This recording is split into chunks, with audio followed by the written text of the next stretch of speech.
every podcast has a different goal, right? Yeah, they Absolutely. want different things. They want, Yeah. some really care about telling the most important stories they can, and they're less bothered by how much money they're making. Others only want to work with advertisers who feel really good to them, and like Yeah. they're not going to feel like they can't sleep at night because they've taken dollars that they don't believe in. I think really being good listeners and understanding what the creators are wanting and being nimble and how you kind of support them and take them on that journey, I think is the most valuable thing that like my team can do within the Acast ecosystem. We really try to be good partners, understand what the creators are after, and give them the kind of support and suggestions that will help them in that growth. Welcome to PodBiz, the money behind the mic, where we get into the business of podcasting. I'm Norma Jean Belenke, a podcast and media strategist. And I'm John Kiernan. I'm a podcast producer, and we're asking the question that's on everyone's mind.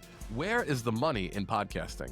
Each week, we talk with podcast industry professionals, marketers, and creators who are turning podcasts into a thriving business and making the industry what it is today. With real revenue, real strategies, and real results. If you're looking to grow or scale your show, and of course monetize, you're in the right place. So let's get down to PodBiz.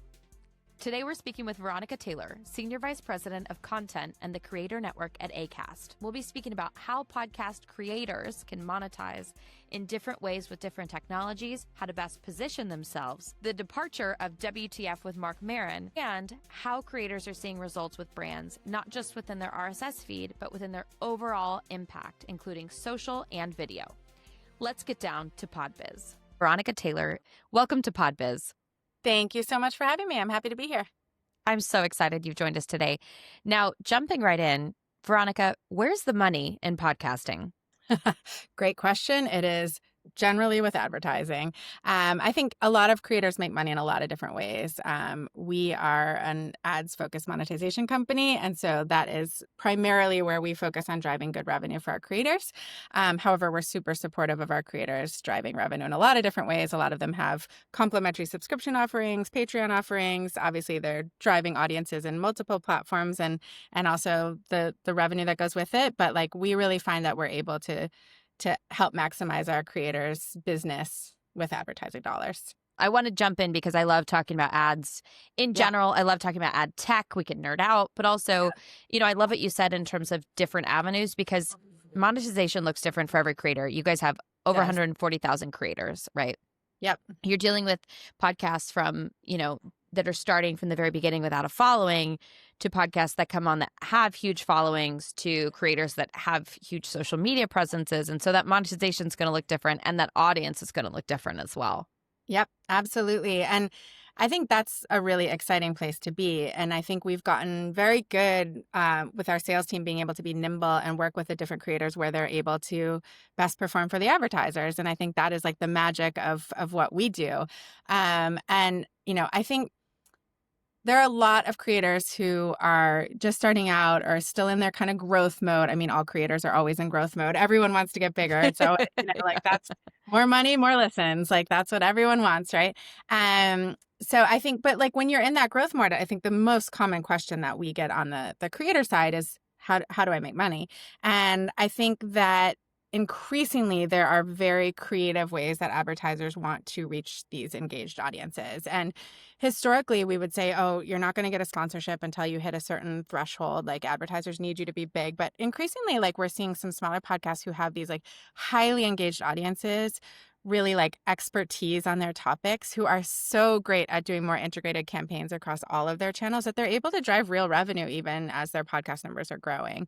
And I think that's super exciting. And, we're a pretty big company. And I would say like a few years ago, that was hard to execute on because it was newer for the advertisers to think about. Like they were more used to just doing kind of like either the direct performance campaigns, which obviously have been the bread and butter of this industry from day one in the US, or like the more kind of spots and dots, like, a little bit less creative. Increasingly, we're seeing brands who really want to do big integrated campaigns across shows in really creative, nuanced ways. And that can benefit smaller creators as well as the big ones. So that's super exciting. Yeah, absolutely. And when you talk about different campaigns, and I'd love for you to share a little bit more about maybe some common use cases, but also in terms of the kind of advertising that we're talking about, can you kind of break it down in terms of, what's the most common that you guys are seeing? Obviously, programmatic is built in, but in terms of some of those direct deals that Acast is helping facilitate, what does that look like? Yeah, I mean, lots of different things. So we have a pretty big sales team in all of our major markets, and there's specialists that focus on all ends of the spectrum from an advertising standpoint. So we have folks who really focus on the programmatic piece. We've set up really great pipes. Like, we can be super targeted and excited. And like, we're actually doing some kind of creative things even within the programmatic space, which you don't usually think of those things being tied. We launched this thing called Talent Voiced Ads recently, which works a lot like another product that we have called Sponsorship Plus, which essentially allows for a brand to basically pay for. Let's use an example. Okay, so Giggly Squad, one of our big shows in the U.S. The hosts are big cat fans. They love their cats. They talk about cats a lot. So a big cat-free brand wanted to do something fun with them and exciting, and they wanted Paige from Giggly Squad to basically voice a sponsorship that would go on their show, but then we would also extend it across the rest of our network. So it ran like an ad across the rest of our network. We're now able to do that with this Talent's Voice ad product, like within the programmatic world as well, which is super exciting. And it allows for a lot more like scalable reach, like much more brand messaging getting across. And it's a great way for us to leverage our bigger creators across our network and help everybody make more money. So we're doing some creative things within the programmatic space. We do a lot of direct sales on both the ads and sponsorship front. So when we talk about ads, we're usually talking about something that's pre-recorded by a brand that could be sold direct, could be sold programmatically. We do a lot of both. It's funny, in different markets, there's like a different weighing of how much of revenue is coming from sponsorships versus ads and programmatic, which kind of fluctuates with different years and different market conditions. But we're seeing a lot of growth in the US right now on ads and programmatic, which is super exciting. Sponsorships have always stayed strong. So that's like the host lending their voice to an ad. Those can be from direct response advertisers, can be from bigger brands who are more focused on brand awareness. And then, of course, the other end of the spectrum is like the highly engaged branded content deals, which the bigger integrated campaigns, those are the ones that are often stretching to social platforms, to YouTube and other video platforms. That's where you get a lot of like bespoke setup and like these very integrated deals. So we're kind of across all of that.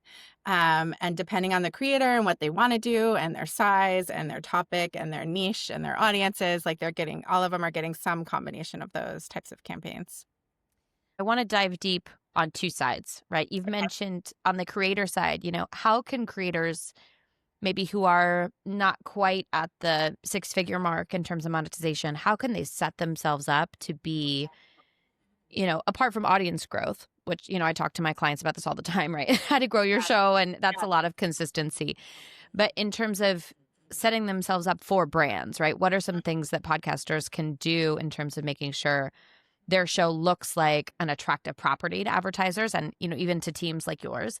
And then on the brand side, I know that podcasting, I think we all know that it works, right? Podcast advertising works. And we're starting to see legacy media understand that. Right. Yeah. And we're starting to see legacy brands understand that. So what are the kind of conversations you're having, maybe with even more established brands, more established agencies, like, hey, give us a piece of the pie. Like, we're off to the races. Yeah. Okay. So your first question about how can creators basically better position themselves to brands, it's a great question. One thing that I think a lot of people don't think about is actually think about all of your like the metadata and the pieces that you're usually thinking about more from a listener standpoint. And I'm a content person. I would always say put your listeners first, but I think there are things you can do there to also position yourself well to advertisers. I always find it really interesting how much advertisers, even those who are buying an ad at scale, actually care about the cover art, the title, the metadata. They look at that. Like they will comb through a list of like hundreds of shows and they will X out things that don't feel right for their brand. If you have some naughty words in your descriptions, like you're going to get X'd out of a lot of things. Like, I'm not saying you shouldn't do that. It's like you need to do what's right for you and your show, but like you do need to be aware that advertisers will look at that and that will impact your ability to monetize. I would say another thing that you should do is if you work with a network that sells ads on your behalf is if you have this type of relationship with them, which is like what we do with our creator network shows, is like make sure that your sales partner knows as much about you and your audience as you do.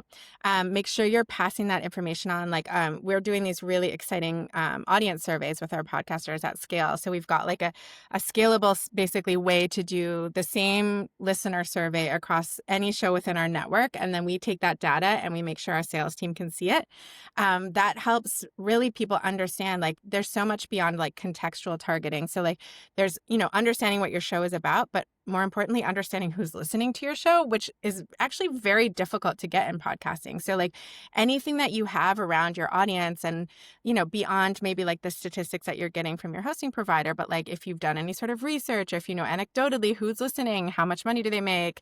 Are they all, let's say, cat lovers again? Like any of that type of data is really, really important to give to your sales partner.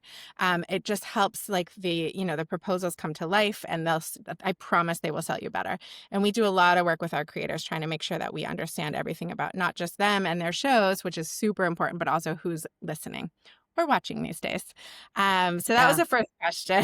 Yeah, absolutely. And I just yeah. also, just to expand on that a little bit more, I think for any creator out there, whether you're selling your own sponsorships, right? Even before you're selling impressions, if you're selling, hey, I have this niche, maybe I'm a dentist, right? I'm selling, toothbrushes specifically or whatever it is. If you're going hard on your niche, the more you know, the better you can sell. And Absolutely. as a creator, you also have to be sales minded, and you can always get help. You can always ask people. You can, have teams that support you. But at the end of the day, it's your show, it's your brand, and you should be empowered to get curious about the demographics of who your niche consists of. Yeah, absolutely. Yep. There's a lot you can do with that data. So, yeah, absolutely. One thing I'm gonna crib this from my boss, who comes from the sales side and has been talking a lot about this with our company. And I think it's like working very, very well.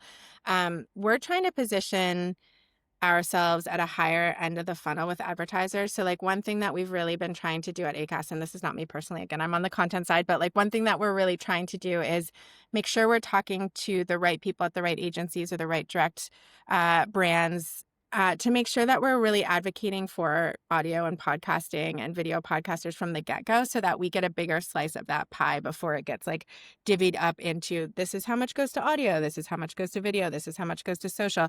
If we could be having that conversation about our creators and what they're looking for, and make sure we're doing that matchmaking between the audiences and the brands, like if we can get into an earlier part of the funnel, there's more money coming to those creators than if we wait for it to go to the audio buyers. So that's like strategically something we've been really trying to be focused on. Like, I think, while podcasting has boomed, there are still a tremendous number of huge spenders who are spending in media and not yet spending in podcasting. So there's a lot more work we can do there. And then we can get more money for podcasting within the pie, even if they're already spending within podcasting. So we're kind of trying to do both of those things right now.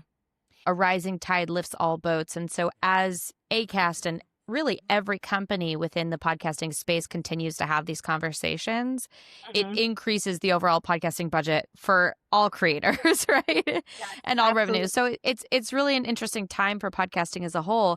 And it's also really important for any creator to also remember to position your podcast as a brand, right?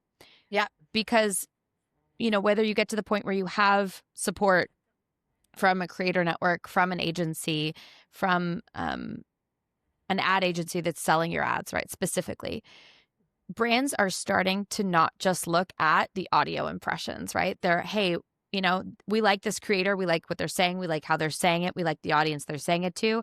Can we get them to support us on social? Can we get them to support us on video, on their YouTube, through audio? And so when you start to think about your show and your content vertical, it's really about the overall brand of the show that you create and how you create the impact across multiple platforms and distribution. Yeah.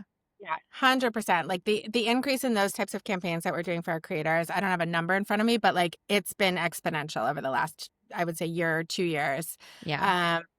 it's, we still do a ton of sales that are audio only, but like increasingly the big dollars are on these much more integrated campaigns that stretch across. And I love how much like the more professional serious creators are embracing it and they're excited about it. Like there is that barrier on video in particular, like they're all already doing social in some capacity for sure. But like, it feels like a barrier to think about, oh gosh, now I have to figure out how to like do video editing, like record. Video's it's like, a lot more.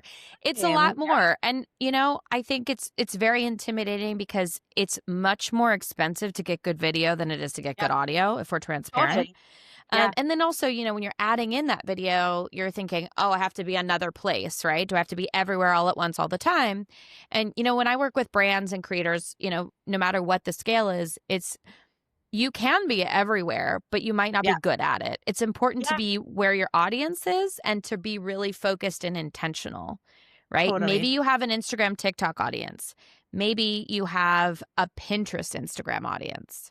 Mm-hmm. Maybe you have, a LinkedIn, Twitter audience. And so you don't necessarily have to be on every single platform all the time. And so it's important just, from a mental health standpoint for any indie creator out there who's doing it all themselves, or even with a small team, it's something where, when you're seeing a podcast that has a very big impact across multiple platforms and they're doing it beautifully and consistently, there's usually multiple people behind that show. Yeah. Exactly. Yes. Yeah, absolutely. They absolutely have a team. And no matter what size your team, it's just important to remember that, a lot of the time the secret sauce these days is still labor. Absolutely. Yeah. And what I usually advise creators who are asking about this is like, look, like, again, talk to your sales partner like us, or if you're selling yourself, like make sure there's going to be dollars there. Like make sure you can support that extra expense, those extra resources, like the extra time. Like you need to feel good about the fact that that's going to be driving additional revenue. And then I think the other thing is like, it's okay, to your point, like not every podcaster needs to be in video. Like we're not saying that at all. Like we're happy to work with the creators who want to embrace that side of their business. But like we are very, very comfortable with the fact that many of our podcasters are very happy being podcast only, audio only. In fact, they think that's a real value. Marc Maron, who we've been working with in the last few years, is super outspoken about this. He's just like, not for me. I love the quality of the interview that I get in audio. And like, I know that's where the industry is going. And like, I don't want to go there. And like, we've never pressured him to do that because I think there's real value in what he does. And I can totally see his point. Like the depth of interview he gets is in part because these celebrities he's interviewing, they don't want to be on camera all the time. Yeah. And there's an intimacy, right? When you can just, when you can let your hair down or throw your hair up or whatever the analogy is, but to be casual with someone and just to have that rapport of, hey, the cameras are off, we're just having a conversation, really lends itself to the intimacy that specifically, WTF and Marc Maron create. It's definitely a show that's going to be missed. That's for sure. I know. Everyone, like, there were like tears when he made that announcement. I know. It was, I mean, everybody like that I know that listened to it was just, posting about it and how sad they were. And I mean, on LinkedIn, I'm saying, this was the impact of this podcast on my journey. And, that really? It's just, it really, is a show that has. I hope he feels good about that impact. Like he should. I think he does. Yeah. Like, we keep reminding everyone it's not over yet. He's still. No. He's still of course.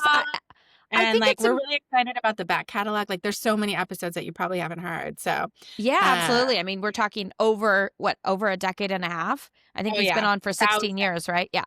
And so thousands of episodes, but it's also one of those things where I think as creators, it's very important not to over push. And he has the luxury of saying, I'm going to put a bow on it. And it's been great. And I want to go on to do great things. And the work stands for itself. And I also think there's nothing worse than listening to a podcast that could have ended and the creator could have gone on to do something else that really lit them up. You have to respect that move, right? Like they're being very intentional and cognizant about when the time feels right. And like we have the utmost respect for Brendan and Marc and that decision. Like I think it's really, really smart.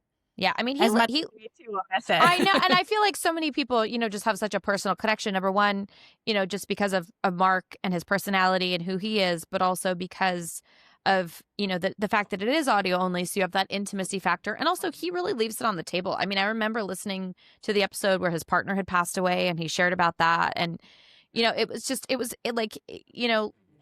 the great thing about the intimacy of podcasting is that you really feel like you know the host and you have that personal connection with them. And that translates to host read ads and a host of other things, right? Yeah. And Yeah, also absolutely. at the same time, you are supporting them from the sides and you don't know them personally. And when they choose to pivot, they choose to pivot. And that's okay too. Mhm. Yep.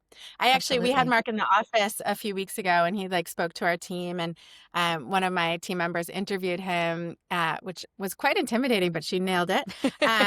And one of the things he talked about was like how much he feels like friends with his guests, and like he's like, wait, aren't we gonna go hang out afterwards? And then like 2 weeks later, we had another one of our creators, or two of our creators, Tony and Ryan, who have this really big Australian comedy podcast. If you haven't listened, give it a listen. You will love it. They came in also to visit. They were in New York. They won a Webby, so they came in to see the team. And we had such a great conversation. And when they left, I remember like Marc's words, and I was like, oh my God, I totally want to go have lunch with them. Like, can't we I want to be friends, you know? Yeah. And like, well, you are friends in the podcast, like, you know, Carl Jungian collective zeitgeist of it all, right? Yeah, exactly. The parasocial world. Yes, it's true. We'll call it real. Yeah. I always think of it as like the collective consciousness, you know, like we're all here participating in some way, whether it's directly or indirectly in whatever capacity or however many degrees away that is. Absolutely. Yeah. Yeah. Well, Veronika, how did you get into the podcasting industry? Great question. It was like a kind of lucky accident, if I'm being totally honest. I worked for years. I was a journalist, and I worked in the magazine and digital media industry before I got into podcasting. I did a little bit of work around audio in my last job, but I did a lot of work around, I worked for a publishing company called Rodale, and we had a lot of international editions of all of our magazines, and some of them were dabbling in podcasting at the time. And I remember being really excited about the space. But had never worked in audio specifically. When I was looking for the next thing, I basically came across some folks from Acast, started talking with them. And because of the global nature of the company, my background was actually a very good fit. I had been working with creators across multiple markets, helping them understand best practices, how to grow their audiences, how to connect with brands. So while it was a completely different medium, the work itself was actually like very easy to translate. And I think for a company like Acast, being able to work across multiple time zones and through markets and having a kind of cultural sensitivity to what that means, like I'm familiar. Yeah. Where you're like, and you have to have a little note at the bottom of your email. If I receive this outside of my time zone, just know. You know? Yeah, exactly. And I think so. It's been a really it was exciting after working in, you know, a medium that was kind of, you know, sadly petering out. It was not, you know, magazines. They're still around. They're doing great. But it didn't feel like a growing medium to be working in as much as I loved it and learned so much there. It was really fun to transition into a medium. This was in 2018 when I started working at Acast. Like it was in boom mode. And I still say this when I interview people or I'm interviewed. I constantly say like how exciting this industry has remained.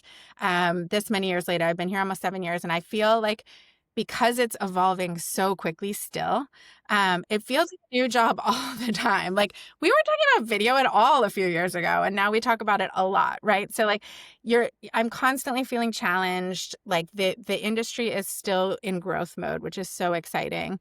And it's fun. Like you just meet the best creators, and I'm totally in love with the medium now. Like I don't read a lot of magazines anymore, but I listen to a tremendous number of podcasts.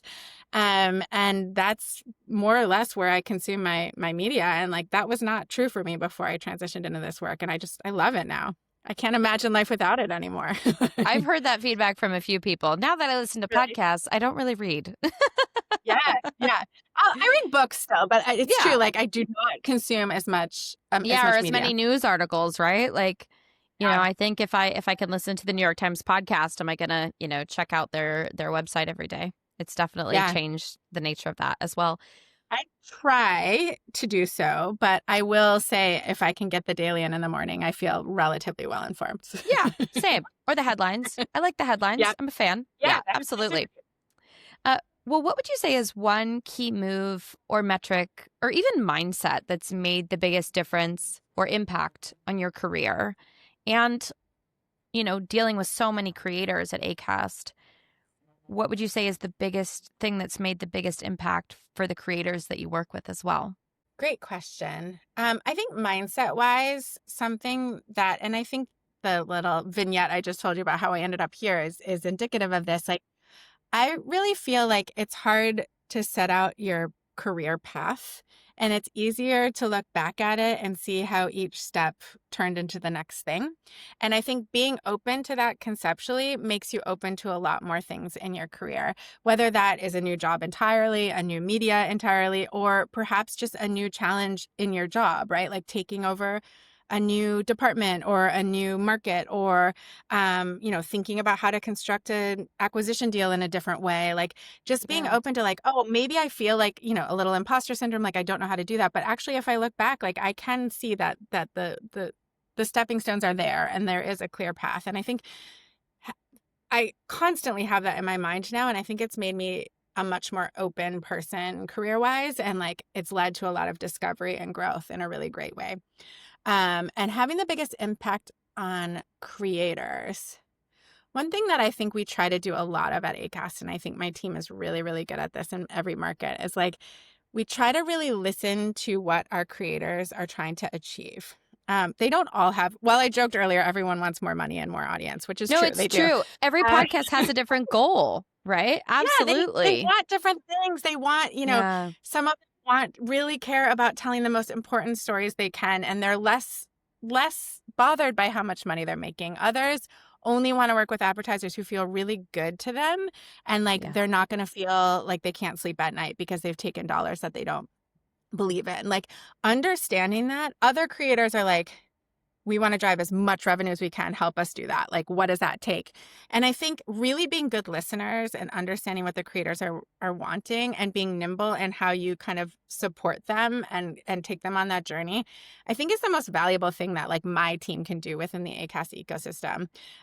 We really try to be good partners, understand what the creators are after, and give them the kind of support and suggestions that will help them in that growth.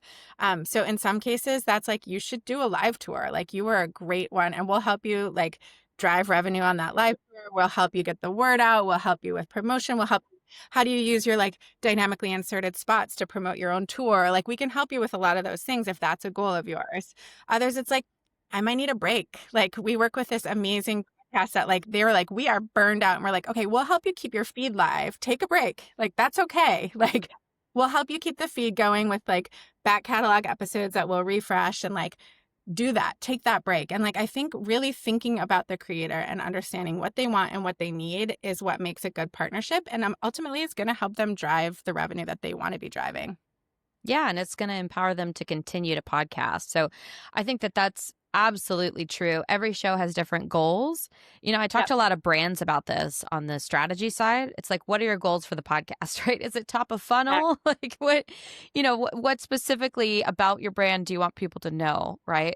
With the halo effect, what values, that kind of thing. And I also think that, like with social media or like with your metadata, it's going to look different for every show and every creator. Yeah. Absolutely. Yeah. And in terms of your personal career, I agree. The dots always connect in hindsight. I think the more experience we have over time within our careers, the more we can kind of trust that the dots will continue to connect. That's definitely something that I've gained with wisdom and being almost 20 years out of undergrad, I guess. Yeah. And I think it's one of those things where, as you continually do great work, you're confident in the work that you do, number one. Mm-hmm. And that the skills that you have always do kind of come around and circle back in the most interesting ways. And so it's important to just be excited about the challenge and the team you're working with and the work you get to do. And then trust that, those skills are going to jump in when they need to in just really surprising and fun ways with different projects, with different industries, with different people. You never know. So it's always definitely very exciting. Well, Veronika, what's something that people don't know about what you do? Good question. I mean, there's a lot of boring internal work. Like I love nothing more than talking to creators, being out there. Like, but A lot of what I do as like kind of helping develop our content strategy and making sure that our teams in different markets feel supported is like I'm on the phone with all my different content leads all the time, being like, what's blocking you? Like, Yeah. what is preventing you from hitting your targets, exceeding your targets? Most of their targets are around listens and inventory KPIs. So they have very specific numbers they're trying to reach, and how they reach it and what's going to be the most beneficial for their markets varies enormously. Yeah. But, there are always internal things that are blocking them. And I look at my role, the boring part of my role, of like, how do I unblock those blockers? Yeah. So that's probably something that like you would never think of, but like a lot of that is like, maybe a product team is less excited about what my people are screaming about than they are over here. And then I have to help advocate for them and the creators' needs and like make sure that that product improvement gets on the roadmap. And like, there's a lot of that actually. So I would say I spend a good amount of my time outward facing with creators that either we want to sign or we have signed, agents, lawyers, all of those types of conversations, negotiating deals. But a good amount of my time is spent within the Acast ecosystem, making sure that my teams on the ground can do what they need to do to continue driving our business forward and continue driving good revenue for our creators. So that's kind of like the boring stuff that is super important that you might not know. Well, it's not boring. outside. It's maybe just not front facing, right? I think when you see a company that's larger within the podcasting space, it's really interesting to know, how things are navigated internally so that everybody's on the same page, right? So the product knows, hey, we really have to get on that feature so that sales can hit their targets. And having somebody orchestrate that, it reminds me of, I think it was years ago, I heard this thing where Shell or like a big oil company had brought in, a couple of speakers to inspire them. And they brought in like an orchestra conductor. And the conductor said to everybody in the to everybody there, everybody in the orchestra can play without me, but they're better with me. Right. Yeah. So I think when you're dealing with an organization that's grown, like Acast has grown, and, that's dealing with so many creators and bringing in so much revenue, both for, brands and the sales they create through the podcast advertising and the creators themselves, you've gone from a jazz trio, right, to a full orchestra, and having that conductor and having, that managerial touch on multiple departments is so important to make sure everything's running the way it should. And it's not front facing. You wouldn't know, right? And when you're at a conference or when you're having a discussion with a creator or, when you're taking an agency meeting, it's not something that you definitely discuss, top of mind. Yeah. Absolutely. Guys, got to get back on Slack, right? Exactly. There's a huge Slack pile that I got to deal with. So bye. Yeah, no, it's so true. But it's a big part of my day. So and it's absolutely important, and I like it. And and it's also the people that you work with, right? And that team dynamic of getting things across the line and those wins, and they mean so much more because so many more people have had the opportunity to contribute. Absolutely. 100%. Yeah, that's exactly what I was about to say. Like, I love the people that I work with. Like, and you can't say that every day. And I think, in combination of what I said earlier about the fact that the industry is evolving, I also just like the people that work at Acast, and I like a lot of our creators so much. And so, like, it's easy to get up and go to work in the morning when you're genuinely excited to work with the people you work with. And I think compared to where, I've had wonderful coworkers everywhere that I've worked, but Acast has really put a lot of emphasis on the workplace culture and the global nature of our company. Like, most people who work here are excited to work with people in a lot of different markets and understand what that means. And there's a lot of kind of cultural sensitivity that comes around with that. And I feel like people who are excited by that are good people generally, and like fun to work with, curious minds. Curious. That's what I was going to say. Yeah. It's interesting because you guys have offices in New York, London, Sweden?